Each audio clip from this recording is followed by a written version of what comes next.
నమస్తే రమగారు. నమస్తే జయ.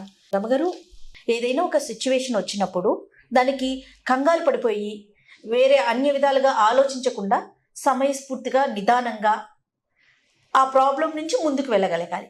ఇది మనం చిన్నప్పటి నుంచి నేర్పించాలి పిల్లలకి. లేదంటే కొంతమంది పిల్లలు ప్రతి చిన్న విషయానికి బెంబేలు ఎత్తిపోతుంటారు. తల్లులు అలా చేయటం వల్ల కావచ్చు, ఇంట్లో వాళ్ళు చేయటం వల్ల కావచ్చు, అది చూసి పిల్లలకి అదే అలవాటు అయిపోతుంది. అలా లేకుండా ఉండాలి అంటే ఏం చేయాలి? యాజ్ యూజువల్గా మీరు చెప్పేస్తారు ఫస్ట్ జయ, పిల్లల తల్లులంతా కదా సార్. ఇందులో చెప్పలేం. ఏంటంటే తల్లులకి సమయస్ఫూర్తి ఉంటే పిల్లలకి సమయస్ఫూర్తి ఉంటుంది అని అనలేం జయ. ఎందుకంటే సమయస్ఫూర్తి అనేది తెలివి మీద ఆధారపడి ఉంటుంది. పిల్లలు అంటే ఏదైనా సమస్య వస్తే, ఏదైనా ప్రాబ్లం వస్తే దాన్ని ఎదుర్కోవటం, ఓకే, ధైర్యంగా ఎదుర్కోవటం, తెలివిగా ఏదైనా ప్లాన్ చేసి తప్పించుకోవటం సమస్య నుంచి, అవన్నీ నేర్పించడం కష్టం. అవేవి నేర్పించలేము, స్వతహాగా స్వతహాగా కొంతమందికి ఉంటుంది. అంటే మనం చూడండి, వెంటనే ఇంటాక్ట్గా అనగానే డైలాగులు వచ్చేస్తుంటాయి, కొంతమందికి మాటలు వచ్చేస్తాయి, వెంటనే సమాధానం చెప్పడం వస్తుంది. అందరికీ ఎలా వస్తుంది? వాడికి బ్రెయిన్ కూడా అంత యాక్టివ్గా ఉండాలి కదా. ఇవి అంటే ఎలా తినడం, ఎలా కూర్చోవటం, చొక్కా వేసుకోవటం, ఉండీలు పెట్టుకోవటం లాగా నేర్పించటం అయితే కాదు. కాకపోతే ఏంటంటే మనం రకరకాల కథలు చెప్తాం కదా. అంటే అందరూ చెప్తారా అంటే చాలా మంది చెప్తారు, కొంతమంది చెప్పలేకపోతారు. కొంతమంది చెప్పలేరు. అందరి వాళ్ళ కథలు చెప్పటం కాదు, కొంతమంది ఏదైనా విని చెప్పదలుచుకుంటారు. ఇప్పుడు ఇది మనం పిల్లల్ని ఏదో రకంగా ఎలాగోలాగా స్కూల్కి పంపించి ఏదో రకంగా రోజులు గడిపే వాళ్ళ కోసం కాదు కదా మనం చెప్తున్నది. తెలివిగా ఉండి పిల్లలకి ఒక సరైన మార్గనిర్దేశం చేయాలని అనుకునే పేరెంట్స్ కోసమే ఈ కథలన్నీ. మామూలు వాళ్ళు చేయలేకపోతారు, వాళ్ళకి ఆసక్తి ఉండదు, నేర్చుకోలేకపోతారు కూడా, అంత టైం కూడా ఉండకపోవచ్చు కొంతమంది దగ్గర. అయితే ఈ కథలు మనం చెప్తాం, సాహసాల మీద కథలు, సమయస్ఫూర్తి మీద కథలు, తెలివిగా ఉండటం, జాగ్రత్తగా ఉండటం, పొందికగా ఉండటం, ఇవన్నీ కూడా మనం కథల రూపంలోనే ప్రజెంట్ చేయాలి పిల్లలు. మనం చేస్తూ ఉంటే ఆటోమేటిక్గా నేర్పుడు ఏదైనా ఒక సిచ్యువేషన్ వచ్చింది, మనం సమయస్ఫూర్తిగా వ్యవహరిస్తాం.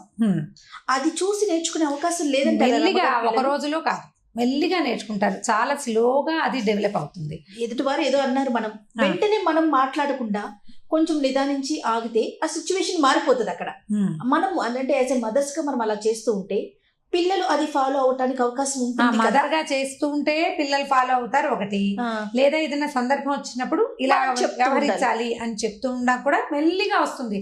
ఇది అంటే పూర్తిగా నేర్పించేసేయటం ఒకటి, మన చొక్కా మీద చెప్పే కదా బొమ్మ అంటించినట్టుగా మాత్రం కాదు, నిదానంగా జరుగుతుంది.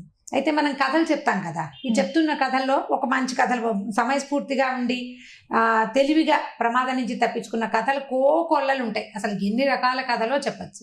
ఒక ముసలి మామగారి కథ ఒకటి చెప్తాం. ఒక ఊళ్ళోనట ఒక మామగారు ఉంది, పెద్ద ఆవిడ, ఒక 70 ఏళ్ళు ఉంటాయి. అయితే ఆవిడకి పిల్లలు జల్ల ఎవరు లేరు, అందరూ పెద్దవాళ్ళు, ఎవరి దారిని వాళ్ళు వెళ్ళిపోయి ఉంటారు. ఈ తల్లిని వదిలేశారు పల్లెటూళ్ళు. అయితే ఆవిడ ఏం చేసేదట, బట్టలు నేసేది. రాట్నం ఉంది వాళ్ళ ఇంట్లో, బట్టల ముందు దారం తీసుకోవటం, ఆ తర్వాత నేత పని చేసే మా అమ్మ అనమాట. ఇప్పుడు ఒక్కతే మెల్లిగా ఏదో నేత పని చేసుకునేది, నిదానంగా వారానికి 10 రోజులకి ఒక వస్త్రం నేసేది. దాన్ని ఏదో అమ్మి 10 రూపాయలు డబ్బులు తెచ్చుకుని దాచిపెట్టుకునేది. క్రమంగా ఈవిడ దగ్గర డబ్బులు చేరినాయి, బాగా డబ్బులు చేరినాయి. ఊళ్ళో అందరూ ఏమనేవాళ్ళు అంటే, ముసలమ్మ పెద్దవాళ్ళు అయ్యేసరికల్లా వీళ్ళకి ఇంత ఆహారం అక్కర్లేదు, రకరకాల రుచులు అక్కర్లేదు, పళ్ళు ఊడిపోతాయి, గట్టి పదార్థాలు తినలేరు, ఏదో మెత్తగా గుప్పెడన్నా వండుకుంటే సరిపోతుంది, ఆహారం అవసరం తగ్గిపోతుంది వయసు పెరిగే కొద్దికి. దాంతో ఖర్చులు తగ్గిపోయినాయి.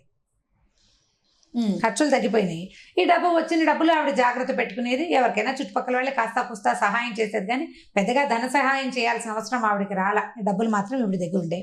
ఊళ్ళో అందరూ చెప్పుకునేవాళ్ళు, మామ దగ్గర, నేత మామ దగ్గర బోల్ డబ్బులు ఉన్నాయి అని. అయితే కొంతమంది దొంగలు ఆ ఊళ్ళో ఏంటంటే చిన్న పన్న దొంగతనాలు చేయడానికి, ఊళ్ళల్లో దొంగలు ఉండరు.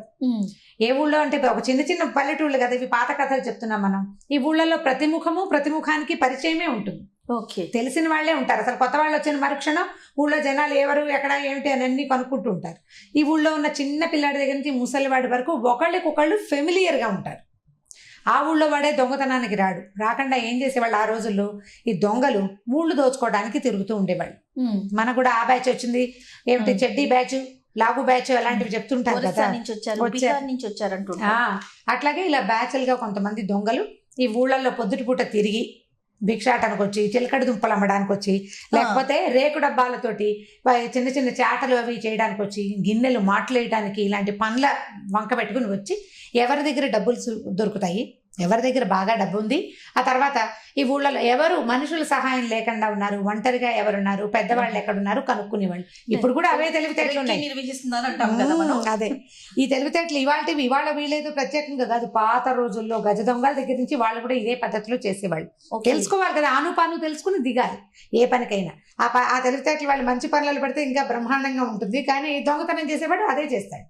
ఈ దొంగలు కొంతమంది ఒక 5-6 కుర్రాళ్ళు ఊళ్ళోకి వచ్చారు. పొద్దున్నే ఏవో చిలకడ దుంపలు తెచ్చి అమ్మారట. అందరూ చిలకడ దుంపలు కొనుక్కున్నారు. రాత్రికి వాళ్ళు ఏం చేశారు, మేము సాయంకాలమే వెళ్ళిపోతున్నామని వీళ్ళని నమ్మించారు. ఊళ్ళో వాళ్ళని చిలకడ దుంపలు బండి వేసుకుని బయటికి పోయారు. పోతే వీళ్ళంతా అనుకున్నారు బండి వాడు వెళ్ళిపోయాడు, ఊళ్ళోనే ఉంటే వాళ్ళే దొంగలని వీళ్ళకి తెలిసిపోతుంది. చీకటి పడకుండా 4:30-5 గంటలకల్లా బండి సగపడిగా పైగా ఖాళీ అయిపోయింది. పక్క ఊళ్ళో ఎవరో అడిగారు, మేము వెళ్ళిపోతున్నామని చెప్పారు. ఈ బయటికి వెళ్ళిన వాళ్ళు చీకటి మాటు మరిగిన తర్వాత, అంటే ఊరంతా చీకట్లో అప్పట్లో కరెంట్ ఉండే రోజులు కావు కదా, సో దీపాలు పెట్టుకుని 7-8 అందరూ అన్నాలు తినేసి నిద్రపోయేవాడు. వీళ్ళు కొంచెం చీకటి పడ్డాక ఈ బళ్ళని బయట ఎక్కడో అడవిలో పెట్టేసుకుని ఈ దొంగలు ఊళ్ళోకి వచ్చేసారు.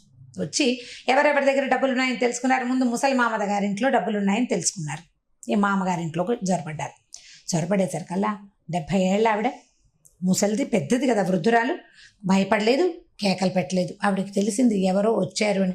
ఇప్పుడు చిన్న ఇల్లు, ఒక మనిషి పడుకున్నప్పుడు వేరే 4-5 మనుషులు ఎంత నిశ్శబ్దంగా వచ్చినా మనకు అర్థమైపోతుంది, కొంత మటుకు తెలుస్తుంది ఎవరో వచ్చారని. అప్పుడు ఈవిడ ఏం చేసిందట, ఆవిడకి ఇంట్లో సామాన్లు ఉంటాయి. మామూలుగా రాట్నం వడికే వాళ్ళకి రాట్నం ఉంటుంది, ఏకులు, తర్వాత ఏమో దారాలు, కండెలు అన్నీ ఉంటాయి. ఒక్కొక్క వస్తువుని ఒక్కొక్క పేరు పెట్టి పిలుస్తుంది. ఆవిడ ఏరా ఏకయ్య పడుకున్నావా అని అడిగి, ఆవిడే లేదమ్మా ఇంకా పడుకోలేదని మొగ గొంతుతోటి ఆన్సర్ చెప్పుకుంది. ఏకయ్య పడుకున్నావంటే ఇంకా లేదమ్మా నిద్ర పట్టలేదు అని ఆన్సర్ చెప్పింది మొగ గొంతుతోటి. అక్కడి నుంచి నూలు ఉంది, దారాలు, నూకయ్య నూకయ్య అనమాట, నూలు నూకయ్య చేసింది. నూకయ్య అన్నం తిన్నావురా అంటే ఇప్పుడేనా మా కంచం పెట్టుకుంటాను, తినేసి పడుకుంటాను. రెండో ఆన్సర్ వీళ్ళకి. అంటే ఒక ప్రశ్న ఒక సమాధానం వస్తే ప్రశ్న అడుగుతోంది, మా అమ్మగారు గొంతు వినపడుతోంది, తల్లి అడుగుతోంది. మగపిల్లడు సమాధానం చెప్తున్నారంటే 2 అబ్బాయిలు ఇంట్లో ఉన్నట్టు. అక్కడి నుంచి మూడో వాడిని ఏకయ్య అయ్యింది, నూకయ్య వీడయ్యాడు. రాటయ్య. ఆ రాట్నాన్ని అడుగుతుందన్నమాట. రాటయ్య రాత్రి 2 కర్రలు తెమ్మన్నాను, ఎక్కడ పెట్టావురా అని అడిగితే, అమ్మ గుమ్మం పక్కనే పెట్టాను అని ఆన్సర్ మళ్ళీ ఆవిడే చెప్పుకుంది. ఇప్పుడు మూడో గొంతు మొగ గొంతు వినపడింది, అంటే మూడో మనిషి ఉన్నాడు. అక్కడి నుంచి ఇంకొక దాన్ని పిలిచిందట. ఈ రాట్నము, ఏకులు, నూలు అయిన తర్వాత కండెలు ఉంటాయి, ఇంతంత కర్రల్లాగా ఉండి వాటికి దారం చుడతారు, దారపు కండె అంటారు. అదే మన ఇప్పుడు దారం రీలు ఉంటుంది చూడండి, దాన్ని దారపు కండెలు అంటారు. బంతి ఇంగ్లీష్ లో రీలు, దారపు రీలు. మా చిన్నప్పుడు దారపు కండె అనేవారు. పాత భాష మెల్లిగా మారిపోయింది. అక్కడి నుంచి కండయ్య అని పిలిచింది. కండయ్య నువ్వు నిద్రపోతావో ఏమిటో, ఇంకో గంట తర్వాత మనం ఊరెళ్ళాలనుకున్నావు కదా, నువ్వు ఊరెళ్తానన్నావు కదా, బండి అది సిద్ధం చేసుకున్నావా అని అడిగితే, బండి సిద్ధంగా ఉందమ్మా, ఒక 10 నిమిషాలు అలా కన్నుమూసి ఇలా లేచేస్తాను, కన్నుమూస్తాను లేస్తాను, అంటే తలుపు తీసుకుని బయటకు వెళ్ళాలి, అంటే దీపాలు వెలిగించాలి, అంతే కదా. ఇప్పుడు బయటకు వెళ్ళాలంటే ఇట్లా ఇంట్లో పడుకుంటే ఏదో చిన్న గుడ్డి దీపం పెట్టుకుంటారు. మనం బయటకు వెళ్ళాలంటే కొంచెం 2-3 లాంతర్లు వెలిగించాలి, ఇంట్లో ఉన్న సామాన్లు బ్యాగులు పెట్టెలు తీసుకోవాలి, బండి కట్టాలా, అంటే ఎడ్ల దగ్గర ఉన్న అక్కడ కూడా ఒక దీపం పెట్టాలి. 8 దీపాలు వస్తాయి, మిగిలిన కొత్తగా వచ్చిన వాళ్ళు కనపడతారు. అక్కడి నుంచి 4 అబ్బాయిలు అయిపోయారు. వీళ్ళు ఊరు నాయన ఈవిడి దగ్గర మనుషులు లేరు అనుకున్నాము, పొద్దునంతా ఒక్కతే కనపడింది, ఈవిడికి మగపిల్లలు ఉన్నారా అని వీళ్ళు ఏం చేయాలో తెలియట్లేదు, ఆలోచిస్తున్నారు దొంగలు.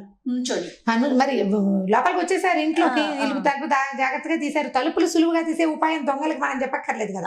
లోపలికి వచ్చారు. ఇప్పుడు 4 మగవాళ్ళు ఉన్నారంటే వీళ్ళతో కష్టమే, దొరికేమో చచ్చామే, దొరికితే దొరికిపోతాం కదా. అక్కడి నుంచి ఈవిడేం చేసింది, వాడు ఎక్కడున్నాడో 5వ వాడు, ఏమిట్రా ఊ అనవ అబ్బాయి అని కేకపెట్టి ఊ అని సౌండ్ వచ్చి, అమ్మ మెలకుగా ఉన్నా, నువ్వు రమ్మంటే వస్తా అని ఆన్సర్ వచ్చింది. వచ్చేసరికల్లా వీళ్ళు 5 లాభం లేదు, ఇక్కడ నుంచుంటే వీడు చంపేస్తారు ఈ పిల్లలు, పైగా బండి కడతాను అని ఒకటి చెప్తున్నాడు. అర్ధరాత్రి పూట బండి కట్టుకుని బయటికి వెళ్తాడంటే వాడు వాడు ఎంత ధైర్యశాలి, వాడు బక్కవాడో చిన్నవాడో పొట్టివాడో అవడానికి వీలు లేదు. పెద్ద ఎడ్లుంటే ఎడ్లను బండి కట్టాలంటే కొంచెం బాగా ఉండాలి, మనిషి బలశాలి ధైర్యశాలి అయి ఉండాలి. దాంతో వీళ్ళు తన్నేస్తారని వీళ్ళు ఏం చేశారు, చల్లగా దొంగలు 5 బయటికి వెళ్ళిపోయారు.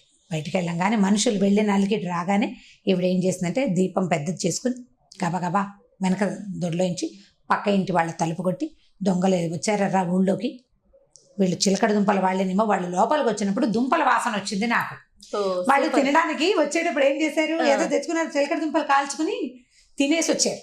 ఓకే. దుంపలు కాలిస్తే ఒక రకమైన వాసన వస్తుంది, ఎక్కడైనా కాల్చామంటారు, పొగ వాసన మన బట్టలకి పట్టుకుంటుంది, అది తెలిసిపోతుంది కూడా. ఇప్పుడు ఈవిడికి తెలిసింది, ఆవిడ ఒక్కతే ఉంది ఆ ఇంట్లో, పెద్దావిడ కదా, వాళ్ళకి ముందే తెలుస్తాయి కాబట్టి చిలకడ దుంపలు వాళ్ళే అయ్యి ఉంటారు, గబగబా చెయ్యండి అంటే పక్క ఇంట్లో 2-3 మగపిల్లలు ఉన్నారు. వాళ్ళు ఏం చేశారు, ఓహో ఆయన కేకలు వేసుకుంటూ దొంగలని అరిచి కేకలు పెట్టి పరిగెత్తేసరికి ఈ దొంగలు కాస్త దొరికిపోయారు.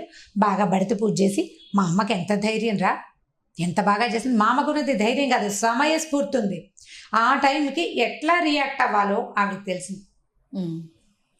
ఇప్పుడు ఆవిడ భయపడింది అనుకో, ఏదైనా మాట్లాడి ఎవరైనా సరే నోరు నొక్కేస్తారు, డబ్బులు లాగేస్తారు. అవును. కనీసం పక్క ఇంటి వాళ్ళకి చెప్పే అవకాశం కూడా ఆవిడకు ఉంటుంది. 2 పెద్ద ఆవిడ, ఒక 2 దెబ్బలు చాలు ఆవిడకి. 2 దెబ్బలు కొడితే ఇంకా అయిపోయింది, ఏ తల పగల కొట్టేస్తే. తెలివిగా చేసి ఆవిడ తను ప్రమాదం నుంచి తప్పించుకుంది, పక్కింటి ఊరందరినీ ప్రమాదం నుంచి కాపాడింది. తెలివితేటలుగా చేసింది. దాంతో ఏ దొంగలు కాస్త దొరికిపోయారు. అప్పటి నుంచి ఊళ్ళో అందరు ఏమనుకునేవాళ్ళు అంటే తెలివిగా ఉండాలి. మనుషులకు కావాల్సింది శక్తి కాదు, తెలివి. ప్రమాదం నుంచి, ఇబ్బంది నుంచి, ఏ ప్రాబ్లం వచ్చినా దాని నుంచి తప్పించుకునేందుకు తెలివి కావాలి అని తెలుసుకున్నారు. ఇలాంటి రకరకాల కథలు కనుక మనం పిల్లలకి చెప్తూ ఉంటే సమయస్ఫూర్తిగా వ్యవహరించడం అనే దాని మీద అవగాహన వస్తుంది. నేర్చుకోరు, దీన్ని కాపీ చేయలేరు, అందరికీ ఇలాంటి సిచ్యువేషన్స్ రావు. కానీ ఇప్పుడు ఖచ్చితంగా కావాల్సినవి కూడా ఇలాంటివే రమ్మగారు, తెలివితేటలే చాలా కావాలి జయ. ఇప్పుడున్న పిల్లలు చాలా తెలివైన వాళ్ళు. ఎలా అంటే జనరేషన్ గ్యాప్, ఒక 5 years డిఫరెన్స్ లో 5 ఏళ్ల పిల్లాడి కంటే 1 ఏడాది పిల్లాడు తెలివిగా ఉంటున్నారు. అవునండి. ఇప్పుడు వాళ్ళకి మనం నేర్పించక్కర్లా, వాళ్ళు చాలా తెలివిగా ఉంటారు. జస్ట్ పాత్, సరైన దారిలో పెట్టడమే వాళ్ళని, తర్వాత వాళ్ళే అల్లుకుపోతారు. మనం ఇలాంటి కథలు చెప్తుంటే ఆటోమేటిక్ గా వాళ్ళకి ఇలా వ్యవహరించడం అనేది అర్థమైపోతుంది. నేర్పించలేము దీన్ని, తెలియజేస్తుంటే ఒక 4-5 సంఘటనలు తెలిసేసరికల్లా 5వ సారి అలాంటిది ఏదైనా వస్తే వాళ్ళు రియాక్ట్ అవుతారు. చాలా బాగుంది రమ్మగారు. ఇలాంటివి మరిన్ని స్టోరీస్ మనం రాబోయే వీడియోలో చెప్పుకుందామండి. థ్యాంక్ యూ సో మచ్ రమ్మగారు. ఈ వీడియో కనుక మీకు నచ్చినట్లయితే లైక్ చేయండి, షేర్ చేయండి. మరిన్ని వీడియోస్ కోసం మా ఛానల్ ని సబ్స్క్రైబ్ చేసుకోండి.